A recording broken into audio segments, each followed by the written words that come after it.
मेरठ के बाद अब हम चलते हैं मुंबई। यहां से 125 किलोमीटर दूर है एक जगह पालघर। पालघर इलाके में एक गांव है गढ़ चिंचौली। यहां पर शनिवार को एक घटना हुई। अफवाहों पर आधारित ग्रामीण लोगों की भीड़ ने दो साधु संतों को और उनके साथ जा रहे एक कार चालक को पीट पीट कर मार दिया। ये घटना बहुत दुखद है। पुलिस के 2 कर्मी भी इसमें निलंबित किए गए हैं और पुलिस ने 100 से ज़्यादा लोगों को इस मामले में गिरफ्तार किया है, जिसमें से कुछ नाबालिग भी हैं।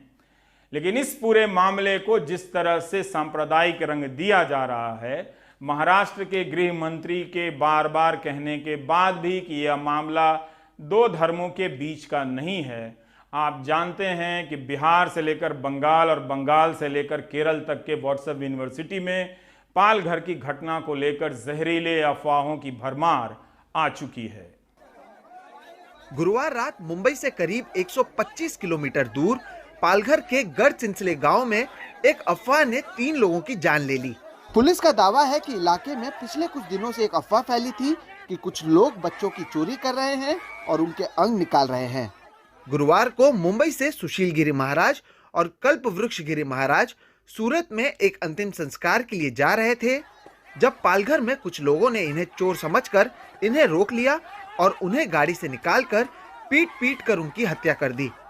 इस पूरे मामले में पुलिस की गाड़ी को भी नुकसान पहुंचाया गया और 2 पुलिस वाले घायल भी हुए हैं। पुलिस ने 110 लोगों को गिरफ्तार कर लिया है और इलाके के 2 पुलिस अफसरों को सस्पेंड भी किया गया है। जब वो पुलिस के हम हॉस्पिटल लेके आए तो हॉस्पिटल में आने के बाद आते हुए ही उनके देहांत हुआ था, ऐसा रिपोर्ट डॉक्टर से आ रही है। तो उसका भी हम पोस्टमार्टम का रिपोर्ट अभी वेट कर रहे हैं और ये पूरी घटना की हम जांच कर रहे हैं। गुरुवार को एक झूठ ने जहां 3 लोगों की जान ले ली, तो वहीं रविवार शाम से सोशल मीडिया पर एक और झूठ फैलाया गया। पालघर के इस मामले को सांप्रदायिक रंग देकर सोशल मीडिया पर अलग अलग तस्वीरें साझा की गई। कई मीम शेयर हुए जिसमें बताया जा रहा है कि कैसे एक धर्म से जुड़े लोगों की हत्या हो रही है। जिस तरह से तस्वीरों को शेयर किया गया है, उससे समझ में आता है कि पूरी तैयारी के साथ इन कार्टूनों और तस्वीरों को शेयर कर एक धर्म को पीड़ित बताने की कोशिश की गई। ट्विटर पर भी पालघर से जुड़े 4 ट्रेंड चल रहे हैं, जिसमें एक ट्रेंड के अनुसार महाराष्ट्र में साधु खतरे में हैं। हालांकि गुरुवार को पहली बार यहां हमला नहीं हुआ। इस मामले के 2 दिन पहले भी मंगलवार को इलाके में जरूरतमंदों को खाना देकर लौट रहे डॉक्टर विश्वास वल्वी को भी चोर समझकर लोगों ने रोक लिया। पुलिस पर भी पथराव किया। हालांकि विपक्ष ने इस मुद्दे पर कानून व्यवस्था को लेकर सवाल उठाए। पूर्व मुख्यमंत्री ने जहां महाराष्ट्र सरकार को आड़े हाथों लिया, तो वहीं बीजेपी प्रवक्ता संबित पात्रा ने साधु की हुई हत्या पर ट्वीट कर कई सवाल उठाए। कहीं ना कहीं महाराष्ट्र में कानून व्यवस्था लचर हो गई है, कानून व्यवस्था दिखाई नहीं पड़ती, इस प्रकार की अवस्था है और इसलिए हम मांग करते हैं कि तुरंत इसकी उच्च स्तरीय जांच की जाए। विपक्ष के सवाल और सोशल मीडिया पर चल रहे झूठ पर राज्य सरकार की ओर से ट्वीट किया गया। मुख्यमंत्री उद्धव ठाकरे ने बताया कि मामले में 100 से अधिक लोगों की गिरफ्तारी हो चुकी है, तो गृह मंत्री अनिल देशमुख ने पूरे मामले का सांप्रदायिककरण देखते हुए यह तक कह दिया कि मरने और मारने वालों के धर्म में कोई अंतर नहीं है और इस मामले का सांप्रदायिकरण नहीं किया जाना चाहिए। ये कोई हिंदू मुस्लिम या कोई ऐसी सांप्रदायिकता इसमें नहीं है। ये हमला जो हुआ है सांप्रदायिकता इसमें है नहीं। ये दुर्भाग्य की बात है, गलतफहमी के शिकार हुए हैं। उस रात जिस वक्त ये घटना हुई, ये जो साधु थे वो जाना चाहते थे गुजरात, उनको रोका गया। दूसरे दिन सुबह महाराष्ट्र सरकार के साथ कोई सलाह मशवरा करके इनके बारे में निर्णय हो सकता था, लेकिन हुआ नहीं। दुर्भाग्य की बात है। लेकिन मैं आपको वचन देता हूं, इसमें कोई भी सांप्रदायिक बात है नहीं। 100 से भी ज्यादा लोगों को हमने गिरफ्तार किया है, जिनको 30 अप्रैल तक पुलिस कस्टडी मिली है। सवाल पालघर पुलिस की व्यवस्था को लेकर भी खड़े हो रहे हैं। सवाल ये कि इलाके में पहले से फैली अफवाहों को थामने के लिए क्या किया गया? अफवाह फैलाने वालों पर क्या पुलिस ने अब तक कोई कार्रवाई की है? गुरुवार को जब इन लोगों पर हमला हो रहा था, उस समय पर्याप्त संख्या में पुलिस मौके पर क्यों नहीं मौजूद थी?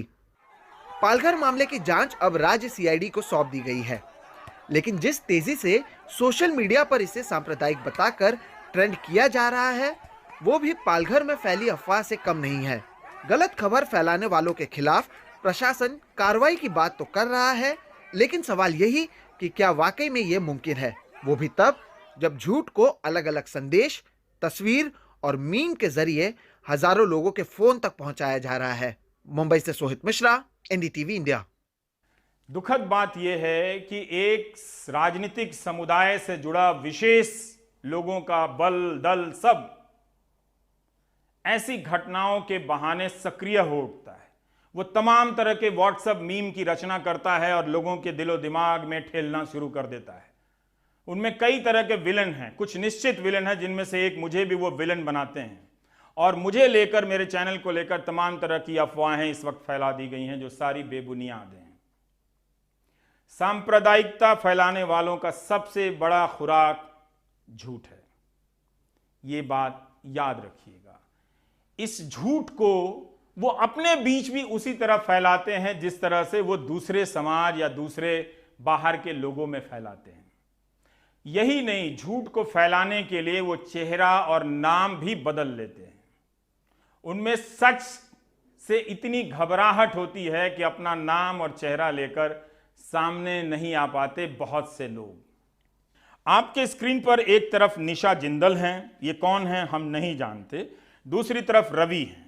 रवि ही निशा जिंदल के नाम से सांप्रदायिक ट्वीट किया करता था, किसी लड़की का चेहरा लगाकर एक धर्म के खिलाफ अनर्गल बातें लिखा करता था। रवि इंजीनियरिंग का छात्र है और 11 साल से पास नहीं हो पा रहा है, इसलिए फेसबुक में फर्जी आईडी बनाकर सांप्रदायिक टिप्पणी करने के काम में लग गया। छत्तीसगढ़ पुलिस के अनुसार पाकिस्तान की लड़कियों का चेहरा लगाकर भारत में सांप्रदायिकता फैला रहा है। हमें तो लगा था कि ऐसे लोग पाकिस्तान से बहुत नफरत करते होंगे, मगर जहर फैलाने के लिए वहां की लड़कियों की तस्वीरें इस्तेमाल कर रहे हैं। आरोपी रवि के फेसबुक पर 400 से अधिक दोस्त हैं, 10,000 फॉलोअर्स। 11 साल से इंजीनियरिंग में फेल होने वाले रवि अपने फेसबुक प्रोफाइल में खुद को international monetary fund, WHO, WTO जैसे संगठन का सदस्य बताते हैं। इनके खिलाफ रायपुर के थाना कबीर नगर में धारा 153A, 295A IPC व 67C IT एक्ट के तहत मामले दर्ज किए गए हैं। रवि को गिरफ्तार कर लिया गया है। यूं समझें कि उसके प्रोफाइल में इस्तेमाल की गई लड़की की तस्वीर आज़ाद हो गई। कोई ना तो निशा जिंदल के नाम से नफरत फैलाएगा, ना ही इस चेहरे से। रवि से नफरत करने की कोई ज़रूरत नहीं है, ना ही आप रवि का मजाक उड़ाएं, ये सीरियस बात है। आपके समाज के बहुत सारे लोग जो रवि जैसे हैं लड़के, इस सांप्रदायिकता की आंधी की चपेट में आ गए हैं। उनकी कोई गलती नहीं, क्योंकि उन्हें उनके सामने झूठ को सच बताकर परोसा गया है। सांप्रदायिकता सामान्य से निर्दोष इंसान को भी मानव बम में बदल देती है। इस तरह से कि कोरोना कोविड-19 के संक्रमण के दौर में कई जगह अफवाहें फैल गई और अच्छे भले लोग बाहर आकर सब्जी वालों का नाम और धर्म पूछने लगे और उसके आधार पर गरीब ठेले वाले के साथ बदतमीजी करने लगे, उसे मारने लगे, उसका बहिष्कार करने लगे। हर कोई सुभाष कश्यप नहीं होता और ना हो सकता है, क्योंकि सुभाष जी ने सेना में अपनी जिंदगी दी, वो बागपत के रहने वाले हैं। उन्हें ये बात हजम नहीं हुई और सेना का यह सिपाही सब्जी वाला बन गया, ठेले पर सब्जी ला दी और गांव में लाउडस्पीकर लेकर निकल गया सब्जियां बेचने के लिए कि उससे लोग जाति और धर्म पूछते हैं या नहीं पूछते हैं।